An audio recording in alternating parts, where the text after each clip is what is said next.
자, 우리가 예수를 믿게 되면서 여러 가지 변화들이 나타나는데 그 중에 한 가지를 들라고 한다면 손이 바뀌어집니다. 자, 무슨 얘기냐? 내가 지금까지 이것도 붙들고 저것도 붙들고 이것도 의지하며 삶을 살아왔는데 이제는 내가 붙들고 있는 것이 전부가 아니구나. 그리고 내가 붙들고 있는 것이 어쩌면 잘못되어진 끈을 붙들고 있었구나. 그 사실을 깨닫게 되어져요. 자, 그러면서 내가 붙들고 있는 것을 이제 내려놓고 새로운 것들을 붙들기 시작하는 거죠. 믿음을 붙들고 또 말씀을 붙들고 또 예수 그리스도를 붙들게 되는 거죠. 자, 이것처럼 손을 바꾸게 되어지고요. 그러면서 또 한 가지 나타나는 현상이 뭐냐? 바로 내려놓기 시작한다는 겁니다. 이게 전부인 줄 알았는데 이게 되게 어떤 큰 동화집인 줄 알았는데 아니구나 라고 생각되어지면은 내려놓는 거죠. 우리가 여러 가지 아픔과 또 시련, 또 신앙생활을 통해서 또 말씀을 통해서 내가 잘못되어진 것들을 깨닫게 되어지면은 겸손하게 내려놓게 되는 겁니다.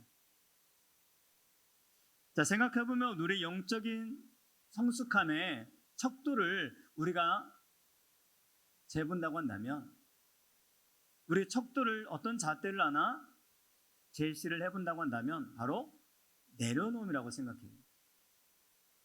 그동안 내가 의지했던 그 무엇, 하나님보다 더 사랑했던 그 무엇, 그걸 얼마나 많이 내려놓는가에 따라서 얼마만큼 내려놓고 있느냐에 따라서 영적인 성숙의 척도가 되더라는 겁니다. 그것을 내려놓고 그 자리에 더욱 하나님을 의지하고 더욱 하나님을 붙잡게 되는 모습, 그것이 바로 영적으로 성숙해졌다 그렇게 말할 수 있게 되는 겁니다. 우리가 어린아이와 어른의 가장 큰 차이점이 뭘까? 라고 할 때요, 어린아이는요 자기중심적입니다. 철저히 내 중심이에요. 그리고 내 것밖에 몰라요. 물론 나이를 먹은 어른들 중에도 내 것 하는 분들도 있는 것이 사실입니다. 자, 그런데 나이는 어른인데 어린아이 같은 분들도 의외로 많더라는 거죠. 자, 그래서 과연 누가 어른인가 라는 사실이 궁금해서 제가 사전을 찾아봤어요. 그래서 어른이라고 하는 말은 이렇게 되어 있더라고요. 명사로서 다 자란 사람. 다 자란 사람. 자, 이 말이 맞긴 맞는 이야기인데요. 이 말은요 100점짜리 정의는 아닌 것 같습니다. 무조건 다 키만 크고 다 자랐다고 어른이냐? 그리고 나이를 먹었다고 해서 꼭 어른은 아닌 것 같습니다. 자, 그래서 어른이라는 말에는 또 다른 뜻이 하나 담겨져 있더라고요. 자기 일에 책임을 질 수 있는 사람. 자기 일에 책임을 질 수 있는 사람. 다 자라서 자기 일에 책임을 다하는 사람, 그 책임까지 더하게 되면요 바로 어른이 되고 그 다음에 그런 사람은 지도자가 될 수 있다는 겁니다.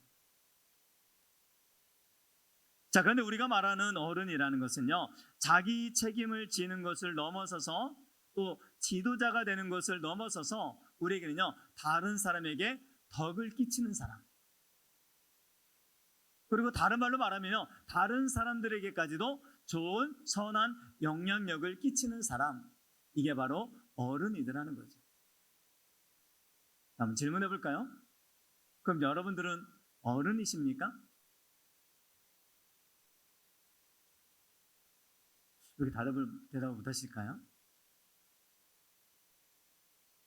자, 어른이라고 하는 것은 자기만 보는 것이 아니라 이제요 다른 것까지도 보여지게 되더라는 거예요. 아이는 내 먹을 것에 집중하는 반면에 어른, 부모들은 우리 가족들의 먹을 것까지도 다 염려하고 걱정하고 또 보살피는 거 아닙니까? 그렇다 보니 많이 내려놓는 사람이요 성숙한 사람이고요, 많이 내려놓는 사람이 진짜 어른이더라는 거죠. 아직도 여전히 붙들고 있는 사람은 영적 미성숙한 사람, 영적인 어린아이라고 하는 증거입니다. 내 거, 내 거, 내 거. 지금까지 목회를 해오면서 교회 안에서 정말로 성숙한 분이 있고요. 반면에 아직도 어린아이 같은 분들도 의외로 많더라는 거예요. 그래서 예전에 부모님들이 그래요. 나이 헛먹었다. 그런 얘기도 하셨잖아요. 꼭 어린아이 같이 행동하는 분들이 있는데 그것은 바로 다름 아닌 내려놓지 못하고 다른 사람을 보지 못하고 내 밥그릇만 내 유익만 추구하는 인생이 되더라는 겁니다. 자, 오늘 본문 앞에는 부자 청년에 대한 이야기가 나오고 있습니다. 이 부자 청년도 아마 영생에 대한 관심이 있어서 예수님 앞에 찾아 나옵니다.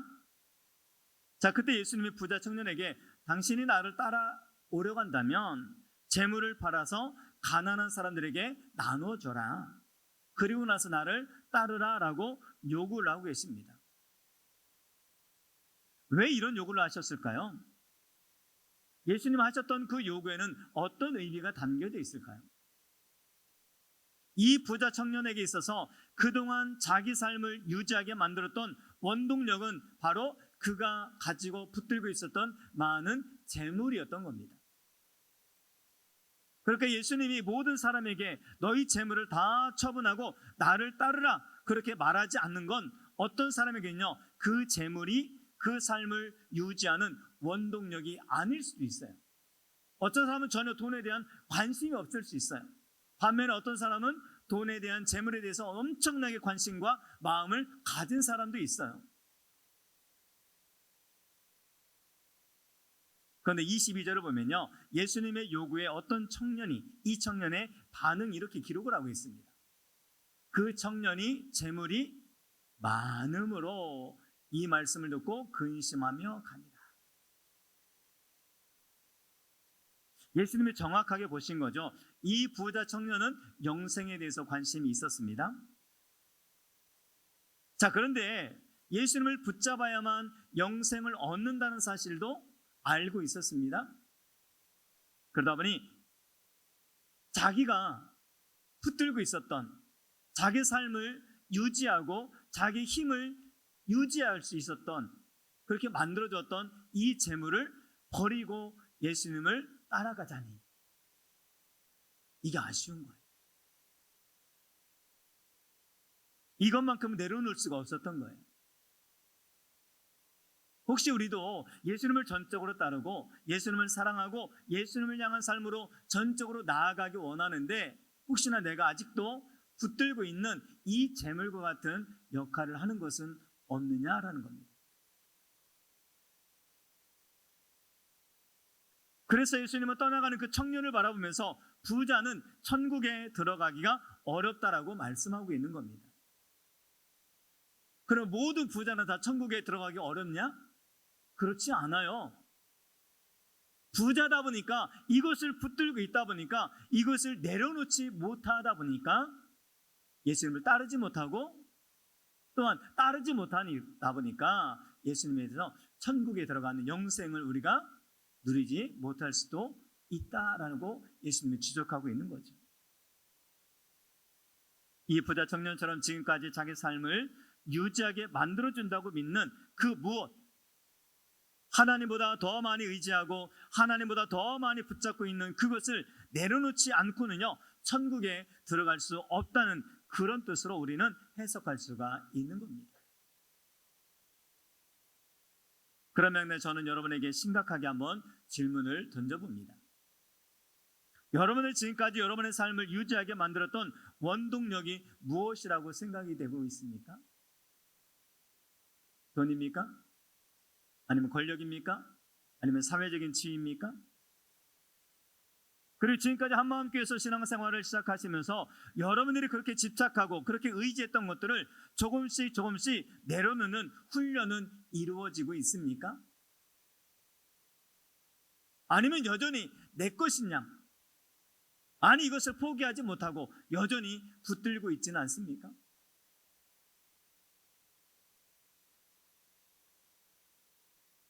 우리도 그렇잖아요. 예배하면서 은혜 받을 때 있잖아요. 눈물 흘릴 때도 있잖아요. 그런데 그것은요, 일시적인 감정으로 끝나서는 안 된다는 겁니다. 하나님께서 신앙생활하는 내내 우리가 어떤 감정에 의해서 들쭉날쭉하는 것이 아니라 예배함을 통해서 계속 내가 주님 앞에서 내려놓아야 될 부분들을 발견하고 그것을 하나하나 많이 내려놓을 수 있어야 되는 거죠. 그래야만 성숙함이 있어지고 그래야만 주님을 온전히 따르는 참된 제자가 될 수 있다는 사실입니다.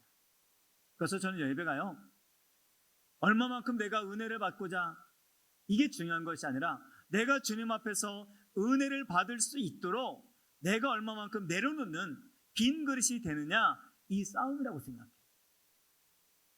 내가 예배를 통해서 내려놓으면 내려놓을수록 하나님께서는 그 빈 그릇에 하나님께서 은혜로 채워주실 줄 믿습니다.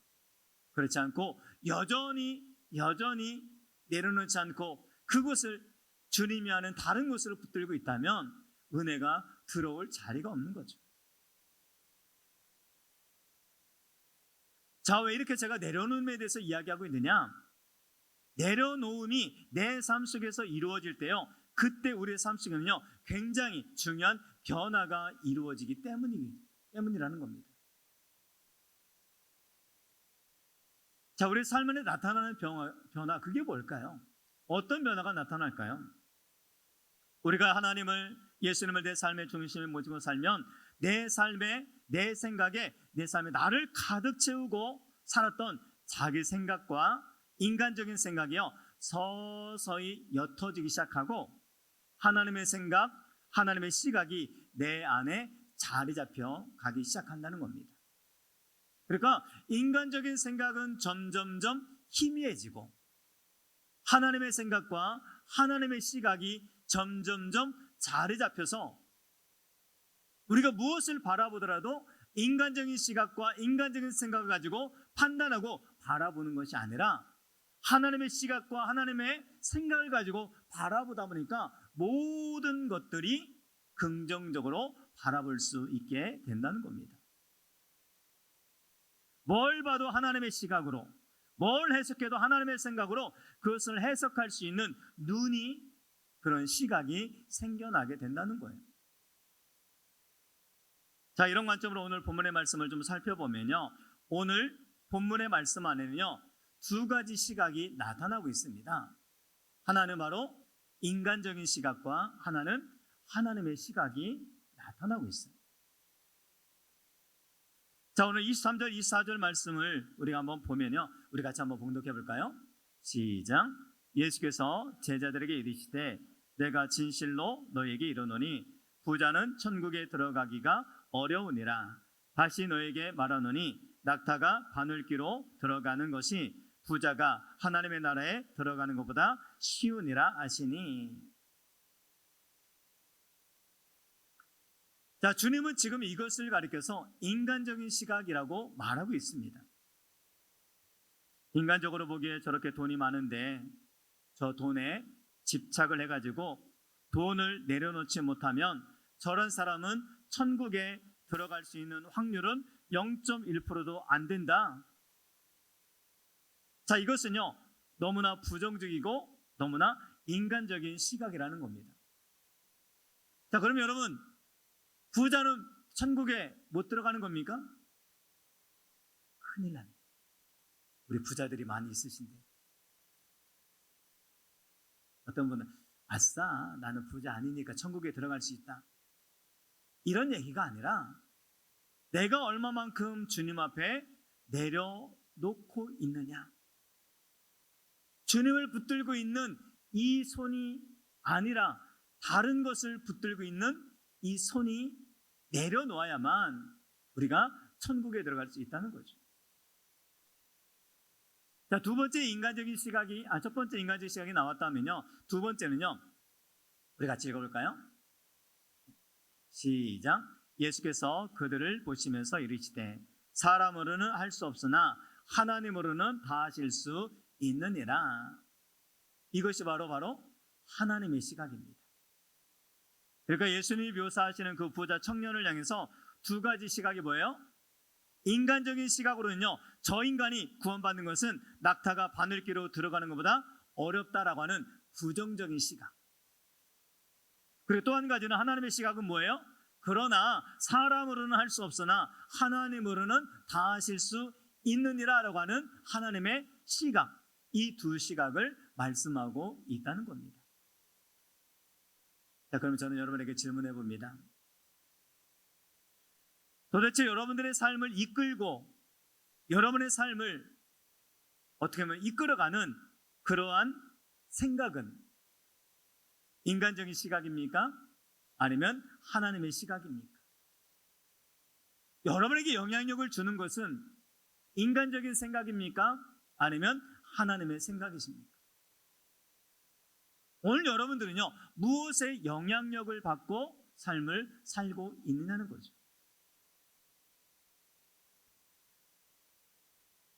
이 첫 번째 인간의 생각은요, 옳은 시각이에요. 어떻게 보면 그 판단이 정확한 판단이에요. 내가 아무리 뛰어봤자 소용이 없는 경우가 많은 것 아닙니까? 그래서 오늘날은 굉장히 통계를 중시하죠. 확률을 굉장히 중요시 여깁니다. 상식을 중요시 여깁니다. 여러 번 반복 시행된 결과물들을 가지고 판단합니다. 누가 봐도 뻔한 것은 뻔한 거잖아요. 우리 인생도 그렇지 않습니까? 살다 보면요, 안 되는 것은 안 되는 거예요. 그래서 이것은 안 된다고, 즉 낙타가 바늘기로 들어가는 것보다 더 어렵다고 말을 하는 겁니다. 그러나 이것이 잘못되었다고 말하는 것이 아니라, 하지만 우리가 어떤 결론을 내릴 때 그것이 확률이, 통계가 전부가 아니라는 겁니다. 모든 사람이 이렇게 말하기 때문에 그것이 전부는 아니라는 거예요. 그런데 이러한 인간적인 생각을 받아들이는 것은 어느 정도 이해할 수는 있지만 이것에는 굉장히 위험성이 뒤따라요. 여러분, 진리는 투표로 결정되는 것이 아닙니다.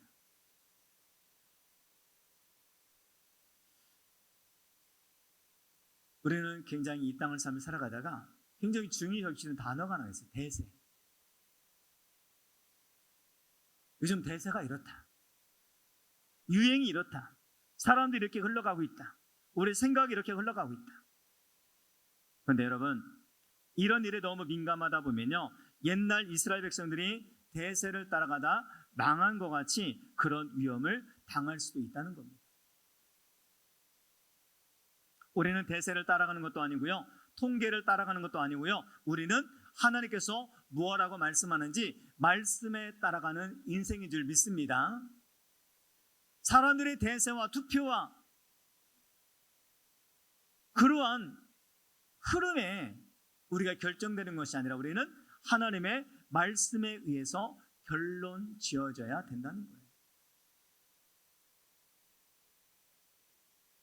인간적인 시각을 바라보면, 나를 바라보면 아이고, 무기력해, 안 아픈 데가 없고 여러 가지 문제 가운데 있고,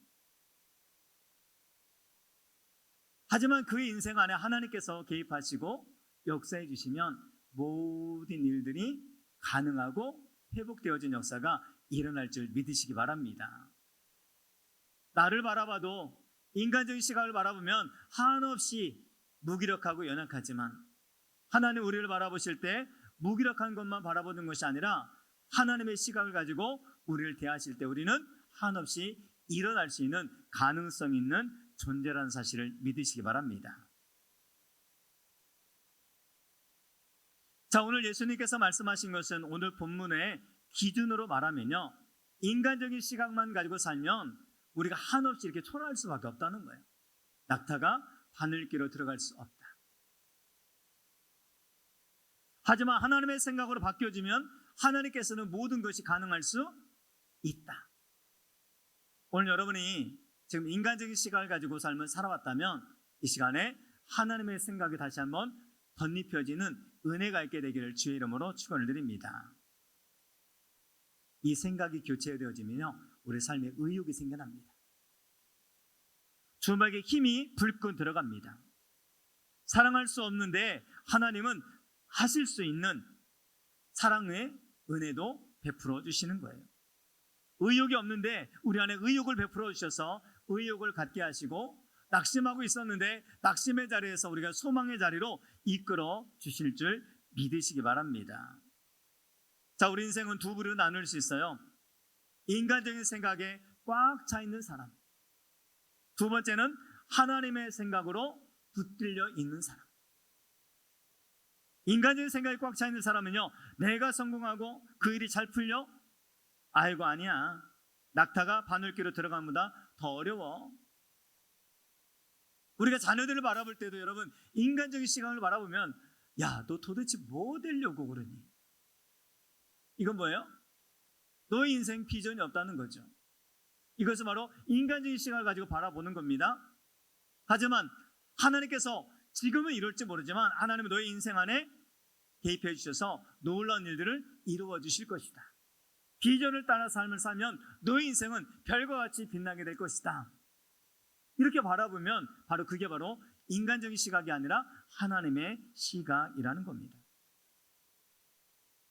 전 여러분이 인간적인 시각을 가지고 삶을 살아왔다면 다시 한번 하나님의 시각으로 변화되어지고 하나님의 시각으로 다시 한번 덧입혀지는 은혜가 있게 되기를 주의 이름으로 축원을 드립니다. 그러면 회복합니다. 그러면요, 자신감이 생겨날 줄 믿습니다. 여러분들의 생각이 인간의 생각에서 하나님의 생각으로 옮겨져야 되기를 주님의 이름으로 축원을 드립니다. 자, 이 대표적인 얘기가 민수기 13장에 나오잖아요. 12명의 정탐꾼이 가나안 땅을 정탐하게 됩니다. 자, 그때 인간적인 시각을 가졌던 한 부류의 인간들, 이스라엘 자손 앞에서 그 정탐한 땅을 악평하 이르되 우리가 두루 다니며 정탐한 땅은 그 거주민을 삼키는 땅이요 거기서 본 모든 백성은 신장이 장대한 자들이며, 그러면서 이렇게 구박하잖아요. 시작.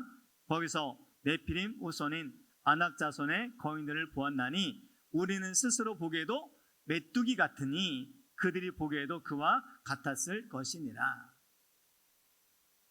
오늘 본문을 예수님의 말씀의 버전을 가지고 표현하면 우리가 그들을 이기는 것은 낙타가 바늘귀로 들어가는 것보다 더 어려운 줄로 아뢰옵니다. 그런 얘기예요.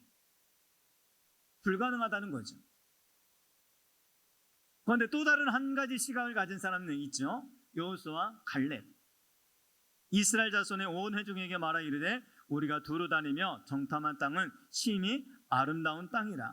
여호와께서 우리를 기뻐하시면 우리를 그 땅으로 인도하여 들이시고 그 땅을 우리에게 주시리라. 이는 과연 젖과 꿀이 흐르는 땅이니라. 인간적인 시각은 아까 뭐였죠? 안 됩니다. 그 땅 우리가 취할 수 없습니다. 하지만 여호수아와 갈렙은 뭐예요? 우리에게 주실 수 있습니다. 아니, 주셨습니다. 이 믿음을 가진 하나님의 시각을 가지고 있더라는 거죠. 자, 14장 8절에 보면요, 여호와께서 우리를 기뻐하시면 우리를 그 땅으로 인도하여 들이시고 그 땅을 우리에게 주실 것이기 때문입니다. 이렇게 고백하고 있는 거죠. 자, 오늘 본문의 버전으로 말씀드리면 사람으로는 이길 수 없지만 하나님으로는 다 하실 수 있습니다 라는 그런 얘기입니다. 여러분, 신앙과 믿음이라는 게 뭡니까?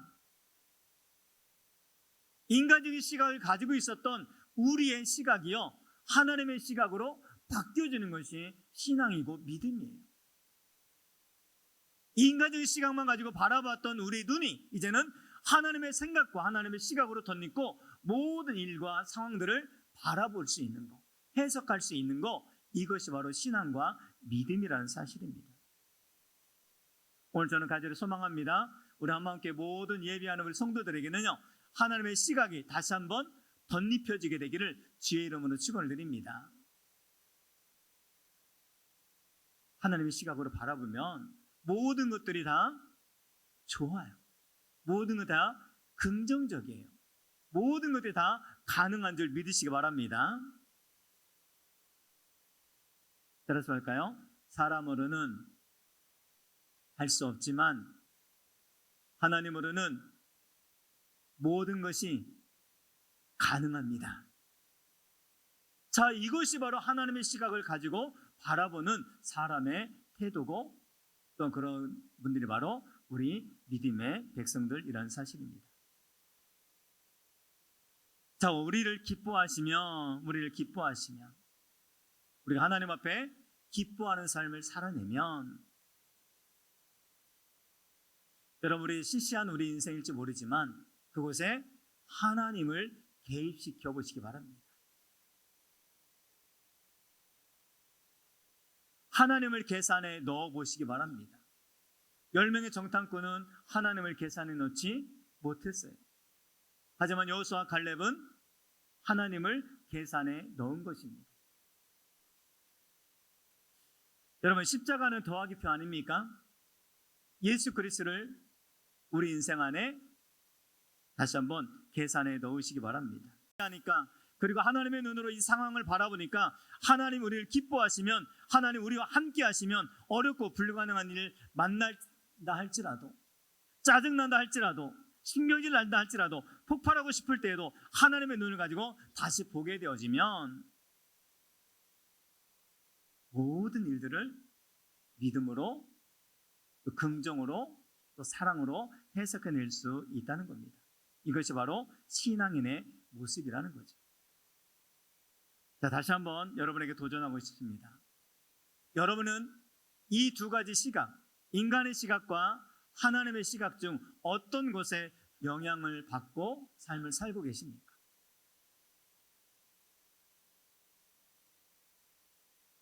여전히 나는 메뚜기고 초라하고 안 된다라는 그러한 태도를 가지고 삶을 살고 있는 것은 아니냐는 거죠.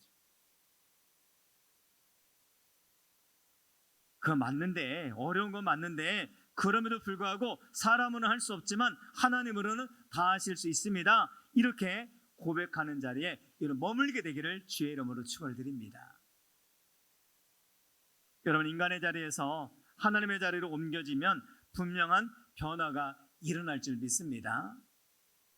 인간의 시각, 인간적인 생각에서 하나님의 시각, 하나님의 생각으로 바뀌어지면 우리 인생 안에도 놀라운 변화가 일어날 줄 믿습니다. 민수기 14장 28절에 이렇게 말씀하고 있기 때문에 그래요. 너의 말이 내 귀에 들린 대로 내가 너에게 행하리.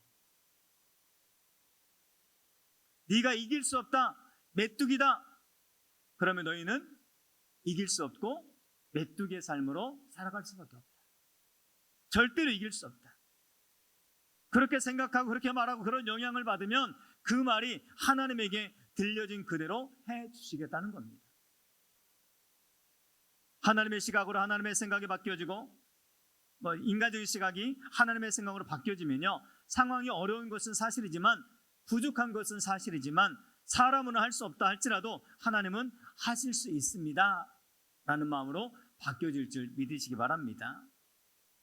자, 그렇게 말하면 하나님께서는 우리의 말에 들린 대로 이루어 주신다는 것이죠. 예전에 어떤 그 교회에서 학생들의 상담 이야기를 본 적이 있습니다. 이렇게 되어 있어요. 한번 들어주시기 바랍니다. 우리 부모님은 도저히 이해가 되지 않습니다. 우리 부모님은 주일날 교회 갈 때는 누가 봐도 거룩한 그리스도인입니다. 그런데 주일 교회 문 밖을 나서는 순간 그분들의 모습 속에서 그리스도인들의 모습을 본 적이 한 번도 없습니다. 목사님, 우리 부모님은 그리스도인일까요? 아닐까요? 자녀들이 심각하게 질문해 왔어요.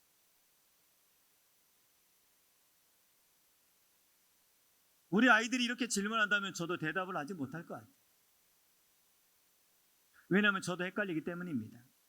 솔직히 오늘 이 땅에 있는 수많은 자칭 그리스도인이라고 하는 사람들 가운데 헷갈리는 그리스도인들이 얼마나 많습니까? 이 시간 옆에 있는 분에게 한번 물어봐 주셨으면 좋겠습니다. 권사님 보기에도 제 신앙이 헷갈리나요?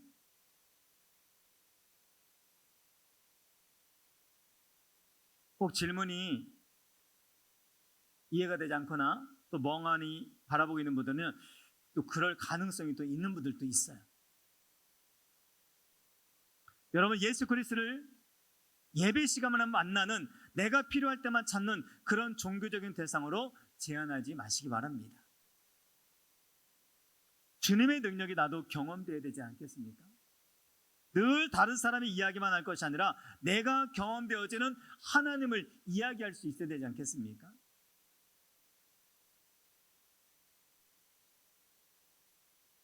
오늘 여러분의 삶 안에요, 부정적인 시각이 다 내려지고 하나님의 시각으로 다시 한번 덧입혀지는 은혜가 있게 되기를 바랍니다. 자, 그러면 이렇게 하나님의 생각으로 덧입혀진 삶을 사는 사람에게 행해야 될 두 가지, 그 두 가지만 오늘 말씀을 드리고 말씀 마치고자 합니다. 첫 번째 뭐냐? 주님께 대해서 올인하는 태도를 가져야 됩니다. 따라서 볼까요? 주님께 올인하자. 자, 27절 말씀은요, 베드로가 주님을 만난 이후의 삶을 이렇게 요약합니다. 이에 베드로가 대답하이르되 보소서 우리가 모든 것을 버리고 주를 따라싸운데, 주님을 따르는데 모든 것을 버리고 라고 이야기합니다. 마태복음 13장 44절에도 보면요, 천국은 마치 밭에 감추인 보화와 같으니 사람이 이를 발견한 후 숨겨두고 기뻐하며 돌아가서 자기의 소유를 다 팔아 그 밭을 사느니라. 자기의 소유를 다 팔아. 여러분, 신앙생활은요, 취미생활을 하는 게 아닙니다. 신앙생활은 주님 앞에 올인하는 거예요. 올인이라는 것은 우리가 도박이나 카드 가운데서 어떻게 자기에 있는 것들을 다 완전히 밀어넣는 거 아닙니까? 주중에는 내 취미생활하고 주일이나 정한 때만 교회에 나오는 게 아니라는 거예요. 여러분 인생의 보화를 발견하셨습니까? 하나님의 생각으로 덧입기를 마음으로 사모하십니까? 그러면 뭐 해야 돼요? 우리가 올인해야 됩니다. 누구에게요? 세상에게요? 아닙니다. 주님께 올인해야 돼요. 왜 예수 믿고 나면 인생을 거기에다 걸 수밖에 없는 줄 아십니까? 제가 중요한 걸 발견했습니다. 우리가 어려운 상황에 처하면요, 동굴에 갇혔다라고 생각을 합니다. 그리고 그 동굴 입구에는 호랑이 한 마리가 떡 버티고 있다고 생각합니다. 꼼짝달싹 못하는 상황이죠. 그런데 우리가 은혜 받고 하나님의 인격적으로 경험하고 또 예배를 통해서 큰 은혜가 경험되어지면 뭔지 아십니까? 분명히 내게는 동굴이었는데 어느 순간에 그 동굴이 터널로 바뀌어지더라. 여러분, 동굴과 터널의 차이가 뭡니까? 동굴은 여전히 막혀 있는 거예요. 하지만 터널은 막혀 있지 않고 뚫려 있고 다시금 빛이 들어오는 겁니다. 동굴과 터널의 차이를 결정하는 것은 다름 아닌 내가 시각이 바뀌어지고 내가 하나님의 은혜를 덧입게 되어지면 동굴과 같은 상황도 터널로 바뀌어질 줄 믿으시기 바랍니다. 인간은요, 한 줄기 희망만 있어도요, 일어설 수 있는 존재예요. 그렇다면 우리 인생의 터널을 준비하고 계신 주님께 올인하면 우리 인생의 길도 열어주실 줄 믿으시기 바랍니다. 여러분, 시시한 인생 사지 마시고요, 세상 사람들부터 시시하다고 손가락질 당하는 인생이 되지 마시고요, 올인함을 통해서 주님으로부터 인정받고 또 성도들로부터 인정받는, 정말 세상으로부터 인정받는 우리 모든 성도 되기를 주님의 이름으로 축원드립니다. 이제 얼마 남지 않았어요. 우리 남은 날 얼마 남지 않았잖아요. 여러분, 남겨진 시간들 다 모아다가 주님 앞에 올인하시기 바랍니다. 그리고 또 한 가지는, 자, 올인했다면요, 주님이 주실 축복에 대해서 기대감을 갖고 사실 수 있기 바랍니다. 따라서 할까요? 기대감을 갖고 살자. 자, 27절입니다. 이에 베드로가 대답하이르되 보소서 우리가 모든 것을 버리고 주를 따라 싸운데, 이게 뭐죠? 올인합니다. 그러면 주님이 주시는 은혜는 뭐예요? 그런즉 우리가 무엇을 얻으리까라고 기대감을 가지고 나오는 인생에게는 하나님이 분명히 축복해 주신다는 겁니다. 여러분, 기대하는 인생을 사셨으면 좋겠습니다. 기회 오시면서 아무런 기대감 없이 그냥 와 있는 자리가 아니라 오늘 주님이 주실 은혜를 기대하고 주님이 나를 만나 주실 것을 기대하고 이런 기대감을 가지고 나오는 거죠. 성구역신 예배 때 우리가 말씀 뽑기를 했잖아요. 여러분, 왜 뽑으셨습니까? 목사가 뽑으라니까 뽑았습니까? 물론 그럴 수도 있습니다. 제가 여러분에게 제시하는 그 말씀에 대해서 여러분이 1년 동안 붙들고 기대하는 마음을 가지고 살자라는 거예요. 수많은 말씀이 있지만, 여러 가지 말씀들이 있지만, 올해는 내가 이 말씀을 붙들고 이 말씀들이 이루어질 것을 믿고 기대하며 살자, 그런 마음을 가지고 뽑는 거지, 그냥 뭐 행사에 따라서, 그건 아닙니다. 그렇기 때문에 여러분, 아침에 일어나서도 그 말씀을 선포하시고, 저녁에 잠을 주무시기 전에 한 말씀을 선포하시고, 쉬실 때때로 그 말씀을 선포할 때 내 삶 안에 말씀이 기대감을 일으켜 주실 줄 믿으시기 바랍니다. 말씀의 역사가 일어날 줄 믿으시기 바랍니다. 제가 감히 말씀드리건대 예수 만나는 인생에는 두 가지를 수요할 수 있는 겁니다. 목표를 발견했다면 목표에다가 올인하는 인생이 되시기 바랍니다. 그런데 요즘 바빠요. 바빠도 너무 바빠요. 집중할 수가 없어요.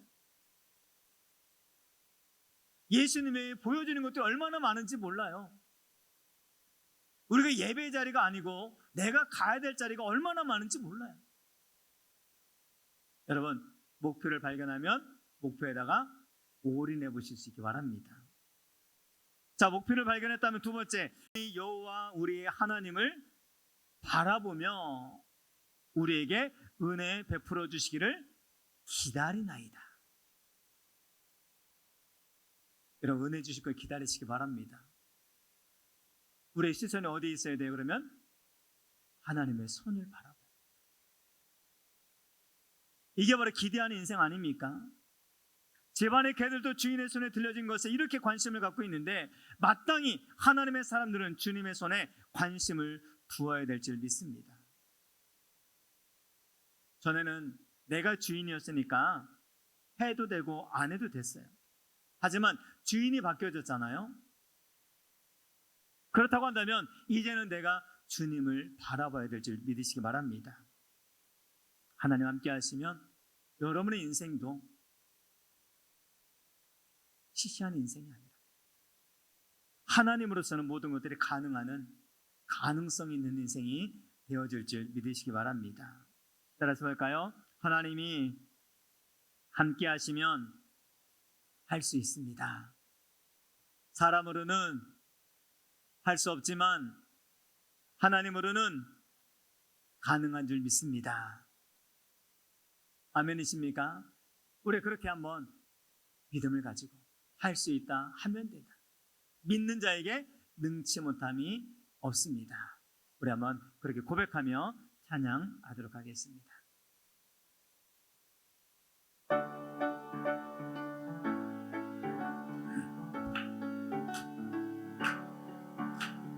할 수 있다 하면 된다, 해보고자 믿는 자에게 능치 못함이 없습니다.